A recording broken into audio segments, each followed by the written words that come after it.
오늘의 말씀으로 들어가기 전에 우리 먼저 한번 주변의 분들과 한번 인사하도록 하겠습니다. 반갑습니다. 참 잘 오셨습니다. 예, 감사합니다. 우리 오늘 본문의 말씀을 가지고 하나님은 경건한 지혜를 가르쳐 줍니다. 다니엘에게 하나님께서 경건한 지혜를 가르쳐 주시고 저와 여러분에게도 경건한 지혜를 다시 한번 가르쳐 주십니다.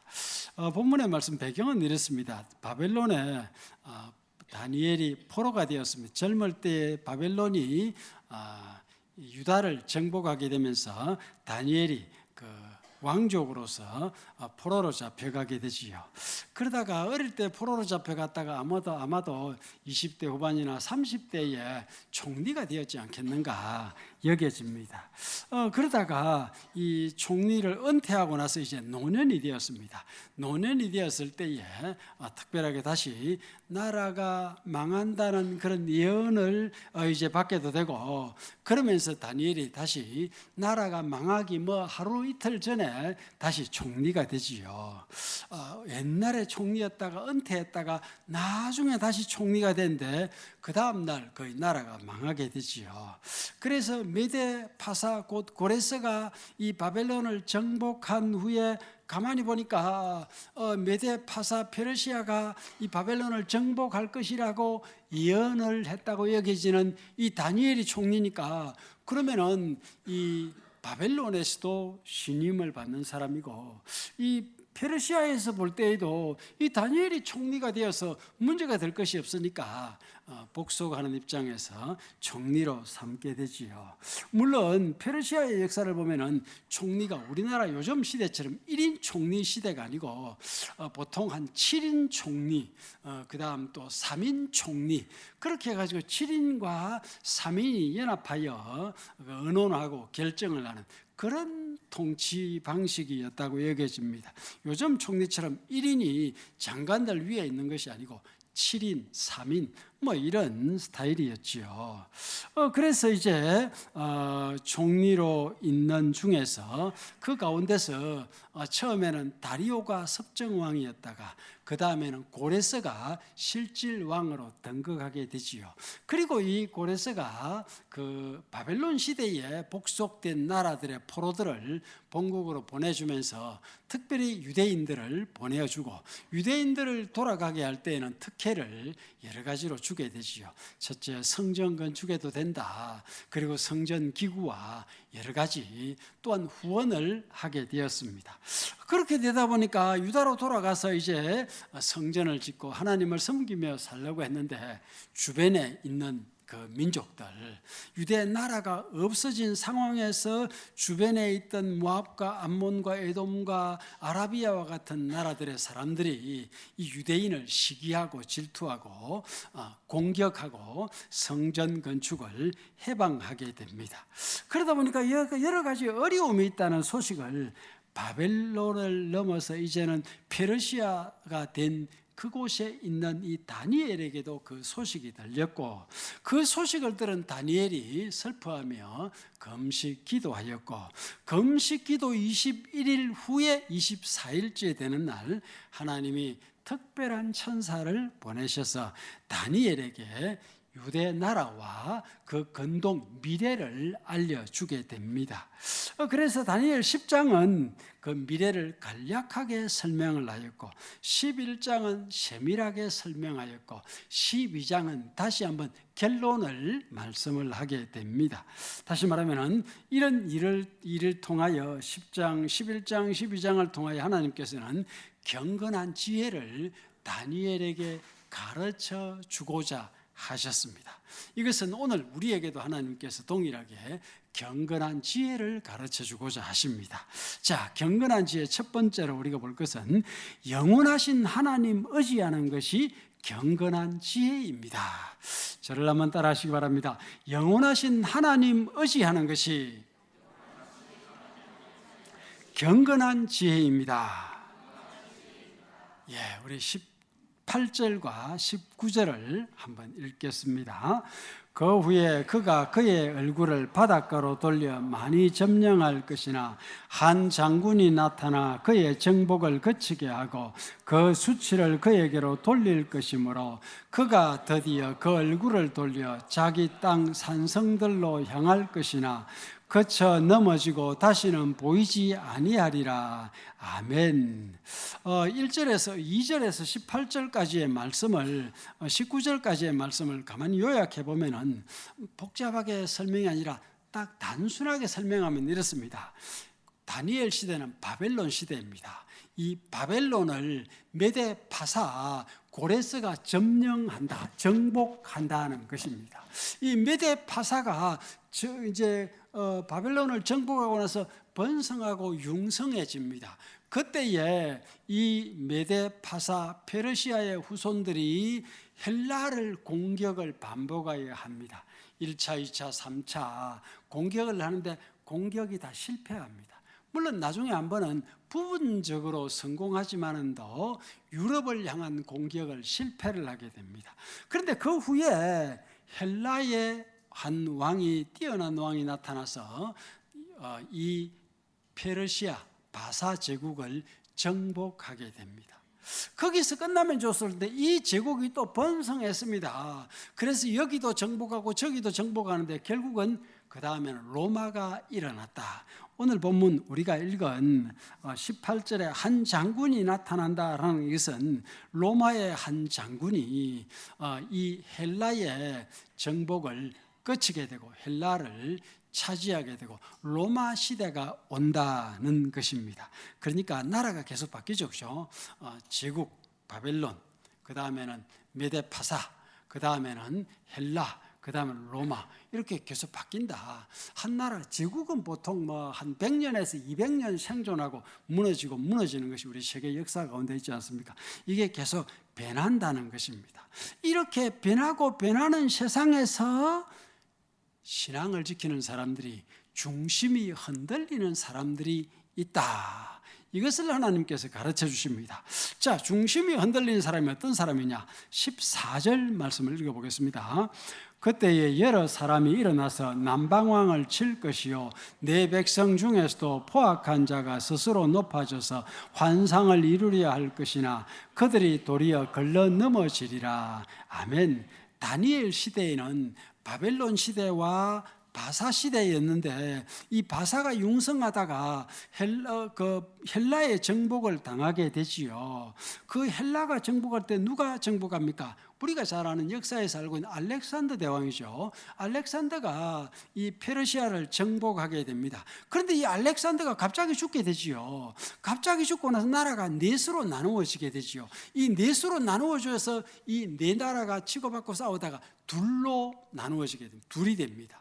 둘이 되었을 때에 이 유대 나라가 가만히 둘이 어떻게 나눠지냐? 북방, 남방.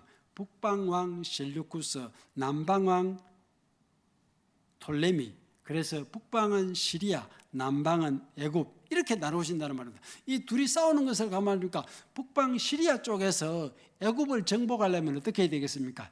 유다를 거쳐가야 되지요. 그런데 남방 유다, 그러면 이집트가 톨레미가 북방 셀레쿠스를 정복하려면 어떻게 해야 되겠습니까?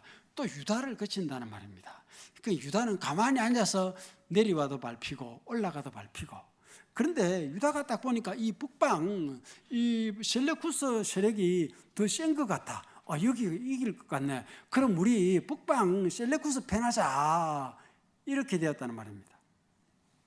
그래서 이 유대인들 중에서 셀레쿠스와 연결된 이 무리들이 생기게 됩니다. 이 사람들에 대하여 본문에서는 뭐라고 표현합니까? 14절 내 백성 중에서 포악한 자가 스스로 높아져서 환상을 이루려 할 것이나 하나님은 그들이 포악한 자들이다. 이렇게 말씀하셨습니다. 왜 이렇게 되겠습니까?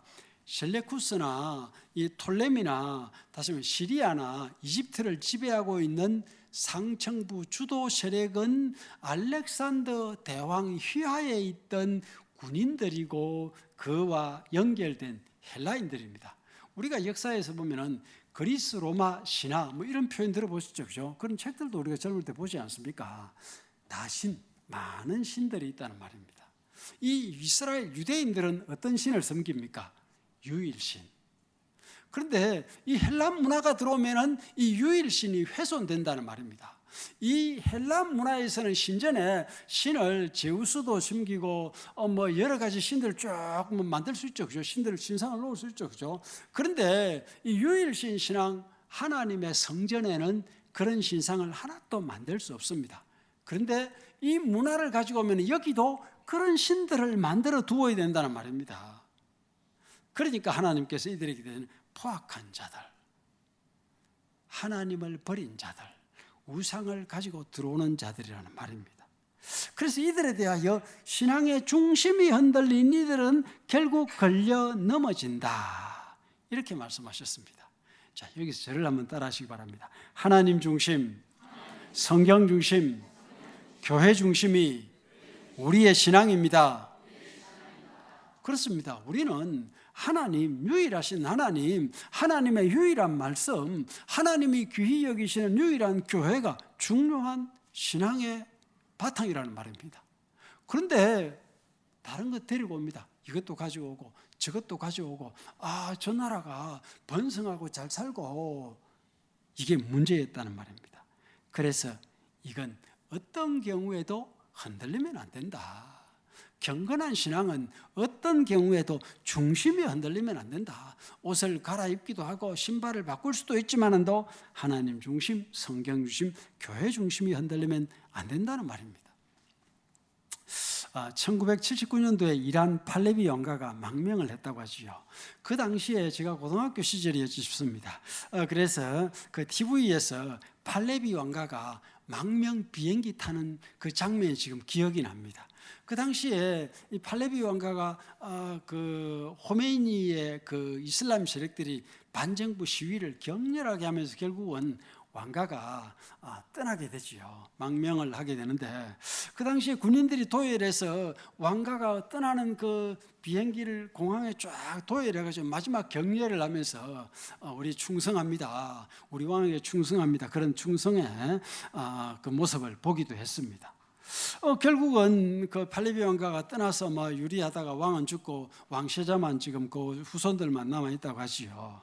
그런데 최근에 제한 이란인들이 반정부 시위를 했습니다. 이란에 대하여. 이란에도 격렬한 시위가 있었지 않습니까? 그죠? 이슬람 그 정권에 대해 격렬한 시위가 있었는데, 우리나라의 이란인들이 그 본국과 연계해서 시위를 하는 것을 보았는데, 그 장면이 그 이란 국기, 한국 태극기, 미국 성조기, 이스라엘 국기를 세워놓고 시위를 하는 거예요. 반정부 대우를 하는 거예요. 그 이란 국기도 이란 국기가 지금 이란 국기가 아니고 옛날 팔레비 왕조에 사용하던 이란 국기, 그것을 두고, 그리고 외치기를 미국이여 도와주세요, 이스라엘 우리를 도와주세요, 팔레비 왕이여 돌아오시오, 이렇게 하는 거예요.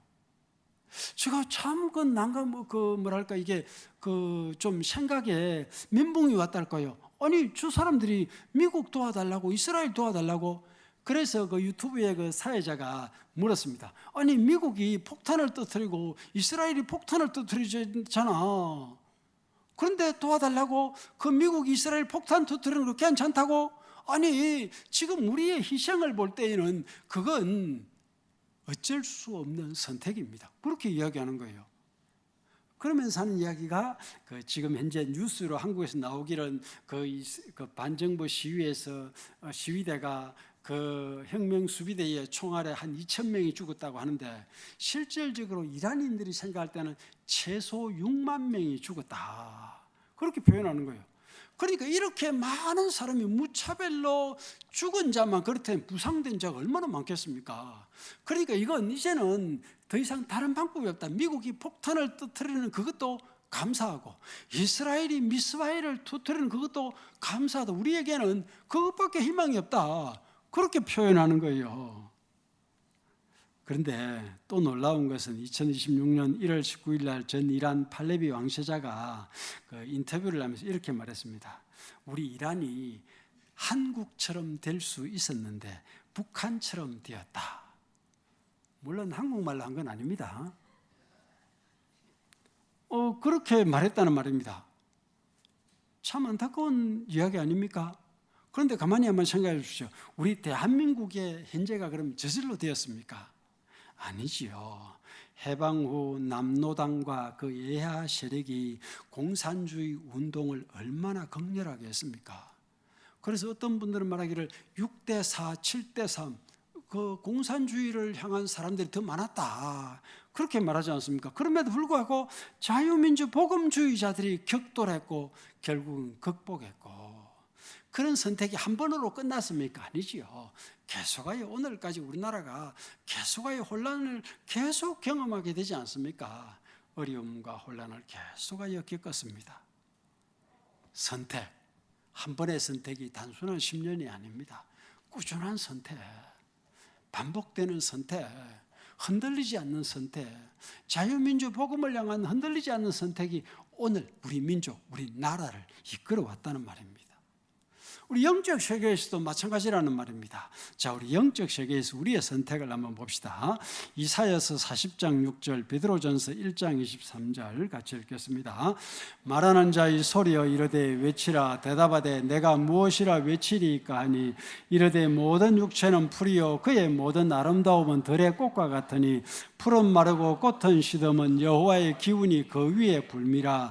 이 백성은 실로 풀이로다. 풀은 마르고 꽃은 시드나 우리 하나님의 말씀은 영원히 서리라 하라.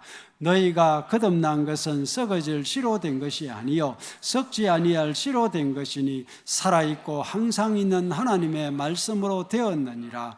그러므로 모든 육체는 풀과 같고 그 모든 영광은 풀의 꽃과 같으니 풀은 마르고 꽃은 떨어지되 오직 주의 말씀은 세세토록 있도다 하였으니 너희에게 전한 복음이 곧 이 말씀이니라. 아멘. 세상은 변합니다. 그죠? 계속 변합니다. 나라도 흥망성쇠를 계속 경험합니다. 그런 가운데 우리는 흔들리지 말아야 된다. 이 나라가 좀 힘있고 이 사람이 좀 잘 산다고 해서 그거 부러워하다가 우리의 중심이 흔들리면 안 된다는 말입니다. 그래서 변치 않는 하나님을 믿고 하나님의 살아있는 말씀을 믿는 믿음, 곧 하나님 중심, 성경 중심, 교회 중심이 우리의 신앙이요 참된 경건한 지혜라는 말입니다. 그러므로 성도 여러분, 세상의 지혜도 세상에서 가치가 있습니다. 그러나 성도의 지혜는 하나님을 경외하는 것이며 성도의 축복은 하나님 사랑에 있음을 기억하고 더욱 하나님을 경외하고 힘써 경외하는 신앙 되기를 예수님 이름으로 축원합니다. 두 번째로 하나님의 때를 기다리는 것이 경건한 지혜입니다. 저를 한번 따라하십시오. 하나님의 때를 기다리는 것이 경건한 지혜입니다. 우리 35절 다시 한번 읽어봅시다. 또 그들 중 지혜로운 자 몇 사람이 몰락하여 무리 중에서 연단을 받아 정결하게 되며 희게 되어 마지막 때까지 이르게 하리니 이는 아직 정한 기한이 남았음이라. 아멘. 당시 강대국, 그러니까 다니엘 시대가 아니고 다니엘 다음 시대지요. 다니엘에게 보여준 그 환상의 시대가 왔을 때 우리 역사를 과거를 돌아보면 이렇습니다. 당시 강대국 그 북왕 셀루쿠스 시리아 왕조, 남왕국 그 로마 톨레미 왕조가 격돌하고 싸우고 있는데 이 두 나라 셀루쿠스나 톨레미는 이제 장년을 넘어 노년에 가는 나라고 로마는 이제 신생 청년이라는 말입니다.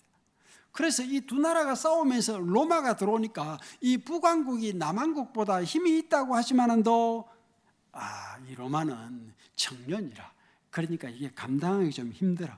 그런데 그런 가운데서 이 북왕 셀레쿠스 왕조의 왕이 되어야 될 쉽게 표현하면 왕세자가 갑자기 죽은 거예요.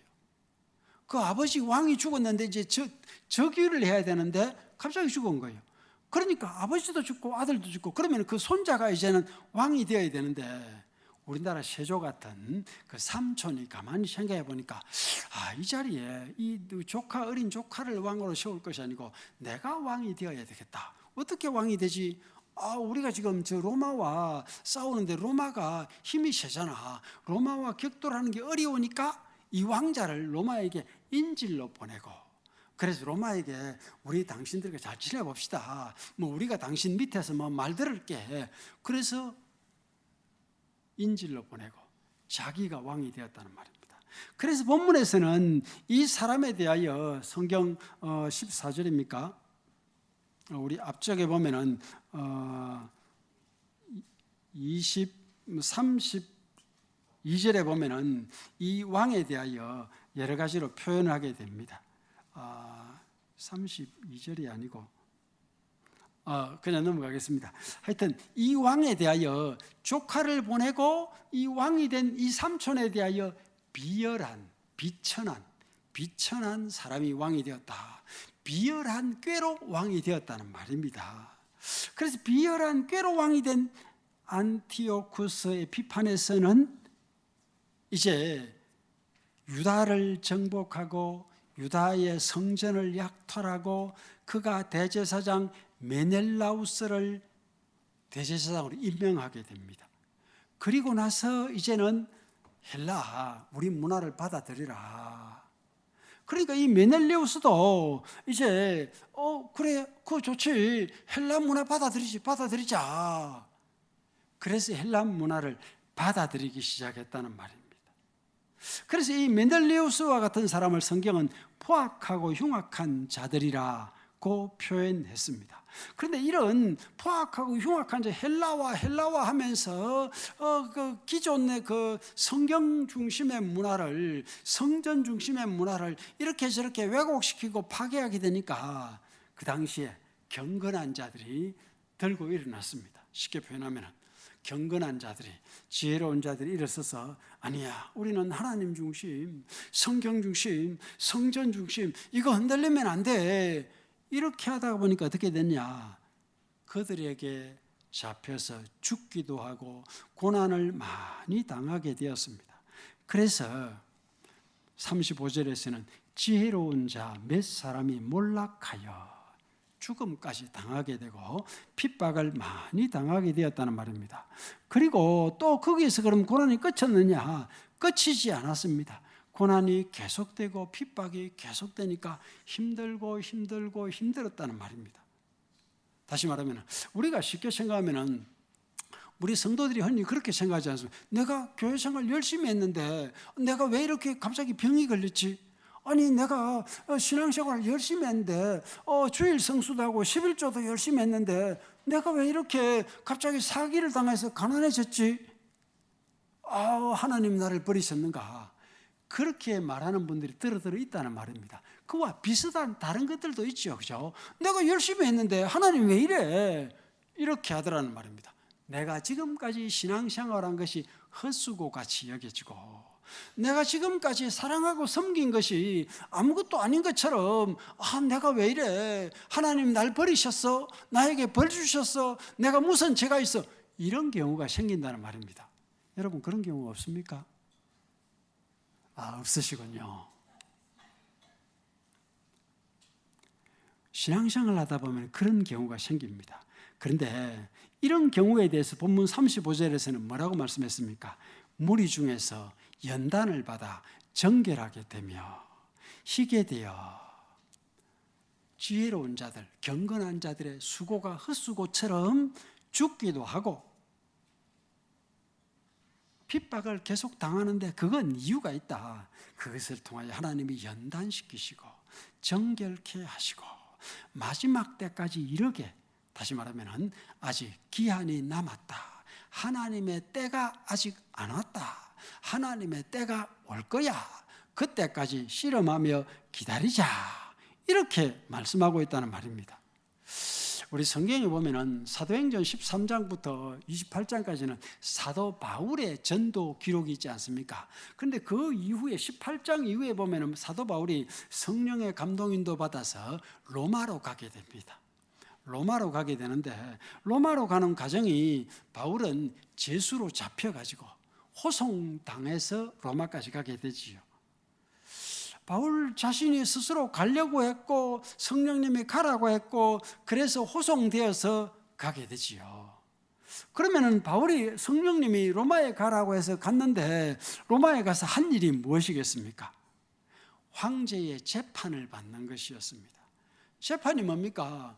그 유대인들과 네가 왜 싸우느냐? 그래서 재판을 받는데 그 재판에서 바울이 뭐라고 말합니까? 나는 본래 유대인으로서 가말리엘 문화에서 공부한 율법주의자입니다. 그래서 예수 믿는 사람을 핍박하고 핍박했습니다. 그런데 내가 그 사람들을 또다시 핍박하기 위하여 대제사장의 허락을 받아서 이제는 다메섹으로 가다가 예수님을 만났습니다. 그래서 그 예수님이 우리가 핍박하는 그건 오해였습니다. 예수님은 하나님의 아들이요 우리를 위하여 십자가를 지셨고 우리의 대속제물이 되셔서 그를 믿어서 우리가 하나님의 자녀가 제사함을 받고 하나님의 자녀가 되었습니다. 여러분들 예수 믿어야 됩니다. 그거밖에 안 했습니다. 그러면은 그렇게 사도 바울이 로마 황제 앞에서 전도를 하는 것처럼 재판을 받으면서 신앙 고백을 했다면은 누가 믿는 사람이 있어야 되지 않겠습니까? 그런데 성경에는 황제가 믿었다, 원로원 의원이 믿었다 그런 거 하나도 없습니다.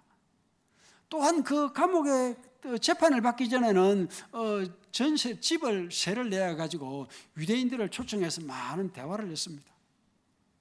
그래서 내가 믿은 예수에 대해서 막 설명을 했습니다. 그런데 거기서 그 사람들끼리 논쟁이 일어나고 다 흩어졌습니다. 아무도 안 믿었다는 말입니다. 바울의 전도를 받고 누가 믿어줘야 바울의 수고가 헛수고가 아니라 의미가 있네, 가치가 있네 그렇게 되지 않겠습니까? 그런데 바울은 황제 앞에서 선언해서도 아무도 믿지 않고 유대인들에게 설명했고 전도했지만도 안 믿었다는 말입니다. 그럼 바울이 뭐 때문에 로마에 가야 했겠습니까? 이유가 없잖아요. 목적이 없잖아요. 열매가 전혀 없잖아요. 그런데 그건 하나님이 바울에게 중요한 일을 시키신 것입니다. 무엇이겠습니까?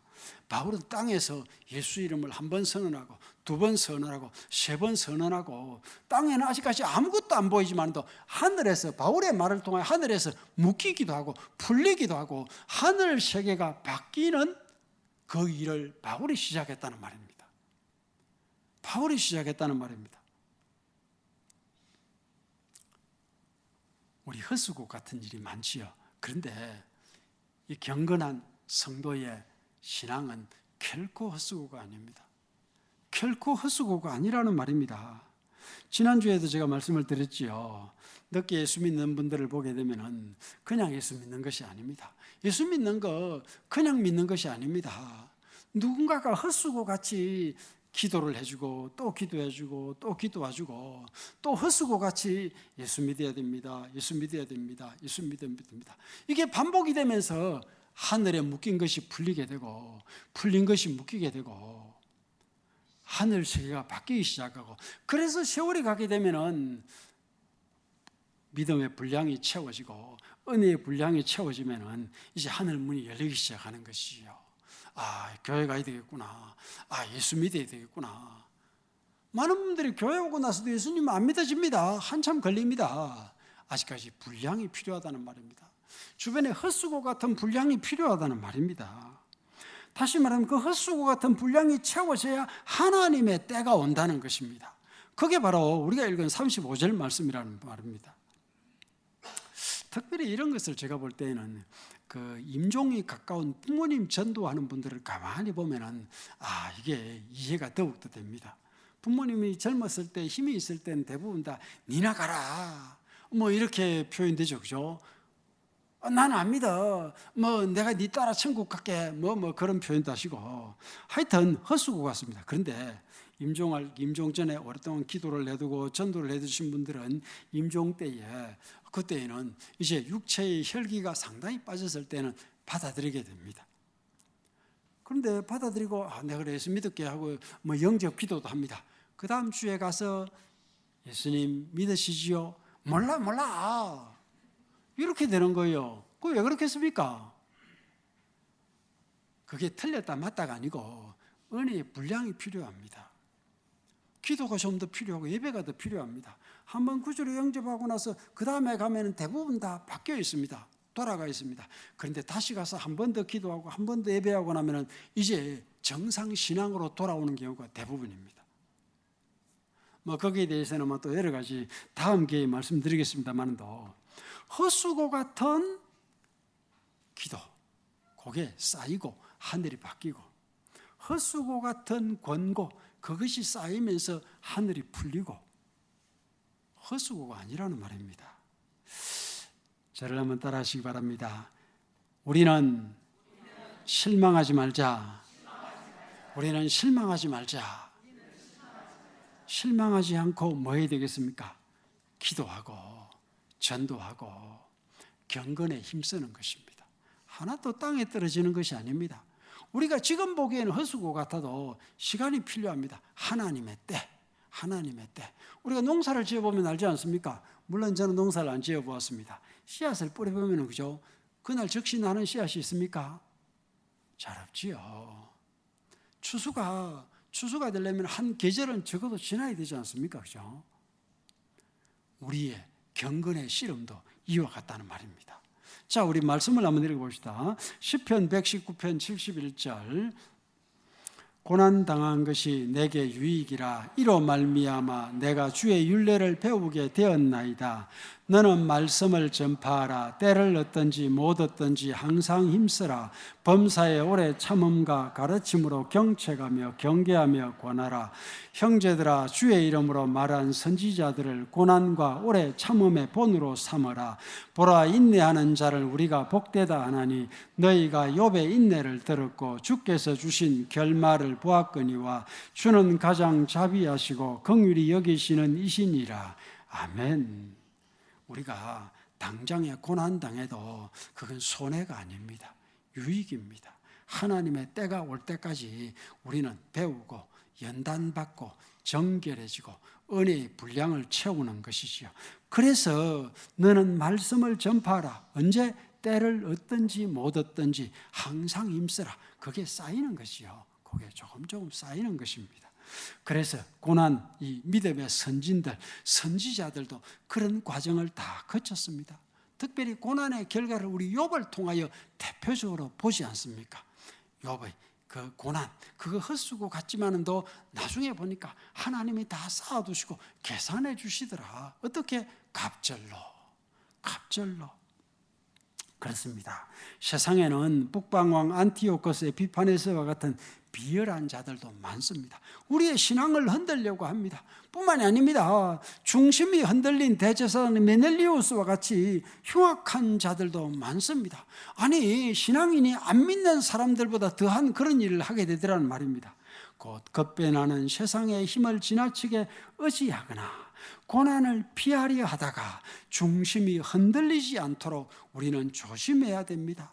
특별히 하나님 중심, 성경 중심, 교회 중심의 지혜와 경건을 더욱더 주장하고 힘쓰는 것이 마땅하다는 말입니다. 그러므로 성도 여러분, 말씀을 맺겠습니다. 첫째, 영원하신 하나님 중심의 신앙을 굳건히 지키는 것이 경건한 지혜입니다. 둘째, 고난 속에서도 하나님의 때를 인내하며 기다리는 것이 경건한 지혜입니다.